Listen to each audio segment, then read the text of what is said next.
everything that happens is there for our higher learning. And I certainly believe that and really don't have regrets about it now because I understand now that it was all happening for me to really be able to support people to reconnect to their passions so that they could lead a more purposeful life. Welcome to the My Future Business Show, where we get you in front of your best audience and keep you there. Not only are we interviewing the biggest names in business to help you become even more successful, we're inviting you to book your spot on the show to help you grow your business. So at the end of the call, make sure you fill in the interview application form at myfuturebusiness.com/interviews. Hi and welcome back to the My Future Business Show. My name's Rick Nusky and I just have to say thank you so very much for all the positive, warm feedback that we're getting about this wonderful experience called the My Future Business Show. Now, talking about things that are wonderful, I'm on the line with Rachel Karu. How are you, Rachel? I'm doing excellent. Thank you, Rick. Nice to Yes. be with you. Yeah, absolutely. My pleasure to have you here. Now, today's call is going to be very important for the entrepreneurs, for the startups, for the existing small to medium-sized business owners who suffer from a thing called perfectionism. Now, we're going to deep dive into this topic, but we're going to also look at what Rachel can do for you, her journey, her entrepreneurial journey as she moved into stepping into more. Now, before we do that, Rachel, I'd love to learn a little bit about yourself, what you like to do when you're not working, and how you got involved with this wonderful organization. Yes, thank you. So one of my first passions has always been singing and performing. And I went to the American Academy of Dramatic Arts when I was 18 years old, didn't get into their second year program, didn't realize it at the time, but I was a full-fledged perfectionist, thought, wow, I must suck at this. And turned my back on performing. For almost 20 years, I was actually the human resources manager at EMI Music Distribution with 10 record labels, and no one had a clue that I sang. So all of that changed about 15 years ago, starting with a car accident that led me to see a flyer about a workshop called Joy of Singing while in physical therapy. And that workshop changed my life. And I started singing again, performing again, and ultimately writing an autobiographical self-help book titled Stepping Into More: Lessons from a Recovering Perfectionist, which is a lifelong journey, as well as producing a CD of songs also titled Stepping Into More. So that gives you a little flavor for Yes. how I got to be where I am and some of the work that I love doing with my coaching clients. Okay, we're going to now peel back some of the layers. I think that's very important to understand about what perfectionism is in terms of your experience with it and how it, really affected you and what others who are coming into this not sure what perfectionism feels like and how you can help them. What would you say to that? Absolutely. So I think it's interesting that some people think perfectionism, oh, that's a great thing. Like, isn't it terrific to be a perfectionist? And actually, it's just the opposite because I view perfectionism as a mask. And basically what that mask is if I could present as looking, sounding, acting as if I'm perfect, Yeah. then I'm covering up for any insecurities, judgments, shame, fear that I might be experiencing. And what perfectionists tend to do is look at things very black and white Yeah. and have high expectations of themselves and others. And what that does ultimately is it creates a disconnection within ourselves and then a disconnection with others because other people looking at this mask Yeah. think, oh, I want to be like her, but I can't relate. And the reason they can't relate is because it's not real. It's not authentic. Yeah. So the more that in my journey and the work I love doing with my clients is helping them really be able to communicate the good, the bad, and the not so pretty, it actually shows people our vulnerability and our authenticity, and that invites people to be more transparent and authentic with us as well. Yeah, thank you so very much for sharing this because I think it can hold back a lot of entrepreneurial journeys because people don't recognize that they have this perfectionistic, mentality. And it is all about the psychology of going about your day. When you first became aware that there was a problem, what were some of the things that you were feeling? Well, at the time, I was the manager of training and organizational development at Easton Sports. And I had a child by then. I was creating a corporate university in my role. And from the outside, married. And from the outside, everything looked great. Yeah. And I wasn't happy. I just was feeling really unfulfilled. I wasn't feeling satisfied.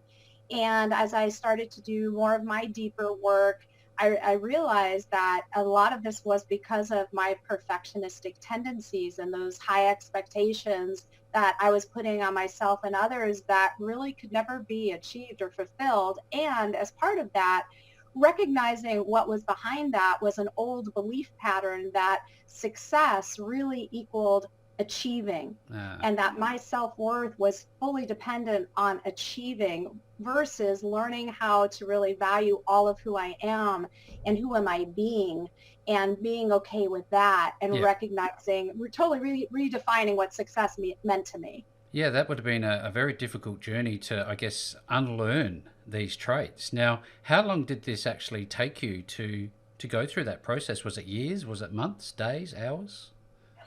Well, as I mentioned before, it's really a lifelong journey. Yes. So that initial deep dive probably took a couple of years. And then as I continue my journey, it's amazing once you realize that you are a recovering perfectionist, that it really impacts how I view all different aspects of my life, the relationships I'm in. So I'm constantly really need to keep it in check to make sure that I'm on a path that's going to lead to fulfillment. I know that you're a mum, and you have two wonderful children, as do I. And you also Right. talk in your bio about they being your best teachers every day. Um, Part of that would be by reversal. They mirror what you now show them. What can we learn from children about not being so wanting to be perfect in our daily lives? Do you think? Interesting question. I think what we can learn from them, as I have a teen at home, who I say is karma coming my way, um, is really, again, like, how can we be more accepting and have compassionate acceptance for who they are as people, Yes. and not to put too high of an expectation that I'm not going to really love you unless you get certain grades Yep. or perform a certain way, and really be able to look at each child for, the divine beings that they are, and where are their gifts, where are their strengths, and how do we really encourage them to bring out that versus focusing more on, where didn't you get the good grade. Yeah, absolutely. That's powerful feedback. Thank you so much. And it's words from a parent that only a parent could really understand, isn't it? Now, Oh I'd yeah. I'd love to go back at that point in time where you were accepted into the American Academy of Dramatic Arts. Now, that's a pretty significant organization, and you were there for a year. Is that correct? And Yes. yeah, and at the Hmm. end of that year, you weren't reaccepted. How did you feel? What was the experience like for you at that time? It was really devastating. First of all, I was the youngest student at that time. And I'd graduated high school a semester early. My parents were relocating yet again, and I didn't want to move again. So I graduated early, went to the academy, and after that rejection, which years later I can see they really didn't handle it very well. But at the time, like you said, I looked to them as being a very prestigious school. And the message that they sent was, yeah, you really should, pursue other career endeavors. Uh, And I was 18 years old. So that was really, really impactful. And anytime I would try to perform, my arms literally would be glued at my side. I couldn't move. I took a singing class at one point, and I was so stiff and rigid. I literally had to write out, when would I move my hand? When would I make an oh expression? wow. Because was just so unnatural for me at that point. I can just imagine that, that fear and that paralysis that you would have felt. It's stifling, I'm sure. Yes, and in particular with singing, the reason I love to sing so much is because it was one of the few places growing up as a child that I really felt safe to express my emotions, especially the not so pretty ones like sadness or anger.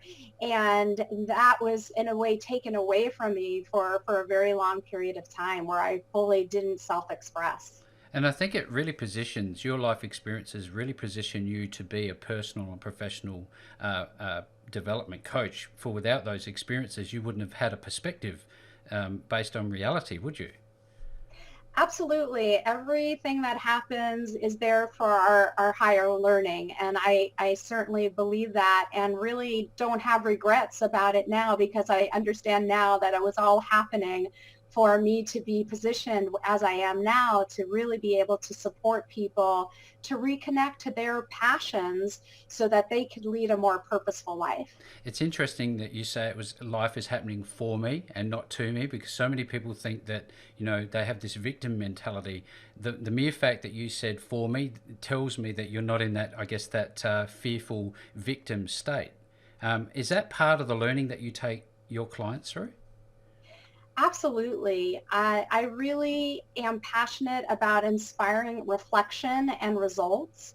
And I find oftentimes in our quest to be in service to others and dealing with the chaos du jour of the day, Yes. that we disconnect from foundational pieces of who we are, such as our strengths, our values, what kind of work-life integration do we want to experience. So I very much enjoy creating that safe space for people to reconnect to who they are so that they can make more mindful choices and thrive versus really getting into that victim mentality and just thinking, like you said, life is happening to me. I'm a victim of it Yes. and I don't have a choice in the matter.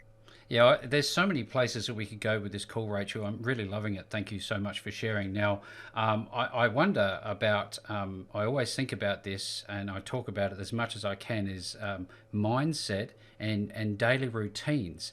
Part of your, I guess, your empowerment coaching surely has to do with those things. Could you talk to us about what that means to you and what your days look like? Absolutely. Yeah. So mindset and positive habits are really key to experiencing greater joy and fulfillment. And our feelings impact our thoughts, which impact our actions. And most of our thoughts are negative and subconscious. Yes. So the more that we can raise them up to that conscious level, that brings us to a choice point where in any moment we can really decide how do we want to be? What action am I going to take that's going to honor who I am today and not get sucked into the negativity of those old tapes that we have in our head? Yeah, the old tapes. Yeah. So to cultivate that for myself, I meditate each day. And actually, before I get out of bed and before I go to sleep, I consider what I'm grateful and appreciative for and what's working well in my life. And I'm also very physically fit, so I'm regularly exercising, which not only helps physically, but also to feel more at peace and to feel more at ease emotionally as well. So Yeah. those are just some of my Just practices. some of them. I'm sure there's many more. Now, I love talking about mentors and the people that we listen to from day to day. We all need somebody who's a higher level than us. Who are you following at the moment? Who are you studying or working with to better yourself? Sure, and I do believe it's so important for people and the type of work that I do that are there to support others to continue their own development. Yeah. So I actually am currently working with a couple of different therapists. I also am very much reconnected to my own spirituality, and I'm working with some guides to support me in that spiritual journey.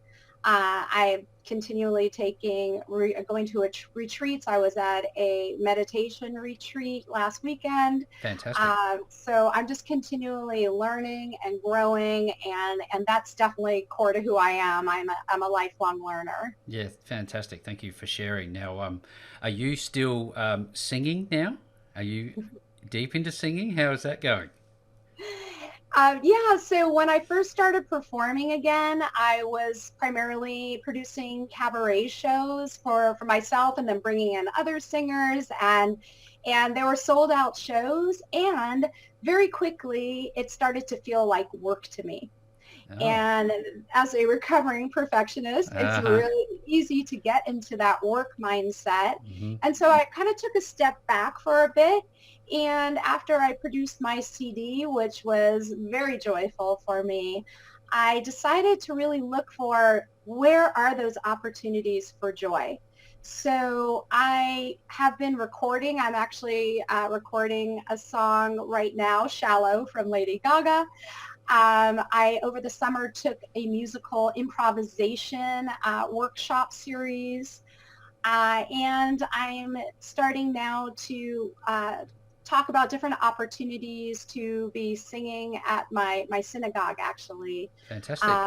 Yeah, so it's an ongoing journey, and again, it's really about I could sing anywhere, Yes. and I want it to be something that I want to do, I love to do, that fills me up. And so that's a different experience than growing up feeling like I needed to do it perfect and it had to be just right. Yes, absolutely. You know what? As soon as you started talking about singing, life is about energy, and the energy that you send out, the whole tempo of the show just picked up another notch. So I can tell it's a passion of yours. Thank you for sharing that. Now, I know another passion of yours is obviously helping people and writing. I want to talk about your wonderful book. Could you tell us the title and tell us a little bit about what people can find inside of it? Absolutely. And I just happen to have a Just happen to copy have a here. copy there. There you go. Stepping into more. Yes. And the CD as Oh, well. there you go. Yes. Fantastic. So the book is an autobiographical self-help book where I share my journey with perfectionism. And at the end of each chapter, there are reflective questions for the reader to consider how they relate to their own journey. So it's certainly not tied specifically to someone that wants to perform or sing, Yeah. but really any journey that somebody's on where they're realizing they might be getting in their own way because of those expectations that they're putting on themselves. Yes, absolutely. Now, we are going to be making available links back to your book, your CDs, and the likes. Now, when people are working with you, what is the process, and what's actually coming up inside of your organization? Yeah, so I primarily coach with individuals, and I start with a very intense self-discovery process. Hmm. So I have folks complete a passion and purpose questionnaire to get them reflecting Yeah. and to help me get to know them better. And then during our first discovery call, we really co-create our relationship. Coaching is very much a partnership. And so together we decide what is going to be most value added for them. And as I mentioned before, normally we'll start with that self-discovery. So whether that be helping them come up with a prioritized values list, perhaps doing a strength-based assessment to help them understand their strengths and how to best be leveraging those. Yes. Maybe using the Myers-Briggs. So we figure out together what tools are going to really best support them to unearth and reconnect to all of who they are, as well as how to best work together because I can adapt my style depending on how they like to work. Yep. And once we set that foundation, then we and look at those different data points, if you would, to help support what our goals are going to be. Then we more formally formulate those goals. And then the coaching from then on in is really my client's agenda and how to keep holding up that mirror to them of what they said they wanted and where are those gaps that might get in the way, and what not only could they be doing, but really getting them to think about who are they being in this Yes. process. And so that's the way the journey goes in a nutshell. Fantastic. Yes, I'm sure there's a lot more that we could talk about. Now, you talked about Myers-Briggs. Now, in my experience from the corporate world, this is primarily the domain of a HR specialist. Talk a little bit about how important the Myers-Briggs process might be in serving your clients. Yeah, so what I like specifically about the Myers-Briggs is it really takes a deep dive into what drives us as human beings. And based upon those drivers, we hold certain values, beliefs, and we tend to engage in certain behaviors. There's actually a correlating model you might have heard of called the temperament model by Keirsey. Hmm. And I actually like to use those in conjunction with one another as sort of a check and balance. And what it really does is help clients better understand what does really drive and motivate them, Yeah. and are they feeling if they're in alignment with that? Do they have that awareness? If they do have that awareness, how much are they really honoring who they are? And at the same time, it also gives them a framework to consider that not everyone's like them, Yeah. and other people are different, and what might be driving other folks, and how could we be adapting our approach to really best interact with others who might be different than us. This could sounds to me like it's very relationship based, that you would work with people for an extended period of time to, I guess, take off the layers and get to the core of who they are being. Now, how long does the process take normally from the time you start working with somebody to the time that they see results? Yeah, it really does depend, of course. Yes. Oftentimes, I'll start with a 6-month engagement. I too do a lot of corporate work as well. Hmm. So it just really depends. But normally, I recommend starting with a 6-month engagement because, to your point, Rick, of course, with any new habit we're trying to cultivate, it really takes that dedicated understanding, awareness, and constant focus. Yes. So even if you have a new awareness, you're not going to be able to change it overnight if you're really wanting to create a new habit. Yeah, that reprogramming, like anything, it's going to take some time, isn't it?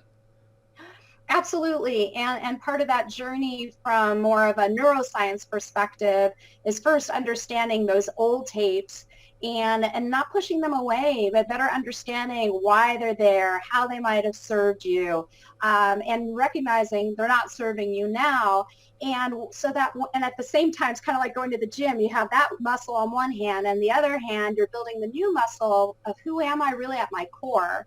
And how do I want to be in this world, so that when those old tapes do come up, once again, you have that opportunity now to make a new choice. And each time we do that, we're building new synapses in the brain, so that with time, it's going to be much easier to tap into that new muscle. Yeah, absolutely. Do you find that this unlocks um, hidden emotions for people, and do you find that they become emotional during this journey with you? It's not uncommon for people to become emotional because a lot of times people have been going on autopilot. Yes. And if you think like of a dysfunctional relationship, even though something might not feel so good, we're not so happy with it, we put up with it because we're comfortable. And so oftentimes in this journey, it can be uncomfortable. It really forces people to be more honest and accountable with themselves. And of course, that can bring up all kinds of emotions. Yes, thank you very much for sharing. Now, I've seen your website. It's wonderful. It's got a lot of great content on there. What are some of the things that are coming up for you in terms of your programs? Yeah, thanks for asking. One program I'm super excited about, I like to call the 2-day self-discovery retreat, or if you would, boot camp. Fantastic. And this is really designed for people that want that deeper dive to really step into more now. Yeah. And so the way that it works, it's a personal retreat. It's one-on-one, and people can tell me in the Los Angeles area Yes. or work virtually if they'd like, Hmm. where they would like to meet. And it's basically a 2.5 day retreat where ahead of time we have a call to better understand what their agenda is and to determine if there's any assessment work that we want to do ahead of time. And then the first day is really designed similar to what I was sharing before Hmm. about that self-discovery piece and doing that deeper dive into whether it be values, strengths, work-life integration, etc. And then they have the opportunity that evening to be processing, reflecting, integrating, depending on what we're working on. And then the second day is then really taking a look at whatever their specific agenda is and how having that now more clear awareness of their foundation can help support them in really manifesting what it is that they want for themselves. And then we have 3 follow-up calls after the retreat to really help lock in the learning. So it's not just, a deep dive and then we walk away and Yeah. hope for the best. Yeah. But it really gives people then an opportunity to create those new synapses and those new habits that we were just talking about. Yes, that's wonderful. This retreat sounds like an absolute cracker for those who are wanting to get involved. Is there an application process that you have to go through? And if they want to find you to be part of this retreat, where are they going to go? Yes, so if you go to my website, steppingstonemore.com, you'll find under the coaching tab, there's personal coaching, and you will find a tab there that gives more information on the self-discovery retreat, and all of it's laid out right there. Thank you so very much, Rachel, for sharing everything that you've done today. Everybody who was on the call today, there is some wonderful content into steppingstonemore.com. Be sure to check it out. Rachel, it's been my pleasure spending some time with you on the My Future Business show today. Well, thank you. It's been a pleasure for me as well, Rick. Thanks for joining us today. If you enjoyed the call, then make sure to subscribe, leave a comment, share us with your friends, and book your spot on the show at myfuturebusiness.com/interviews. And if you're looking for solutions that will help grow your business, then visit myfuturebusiness.com/shop.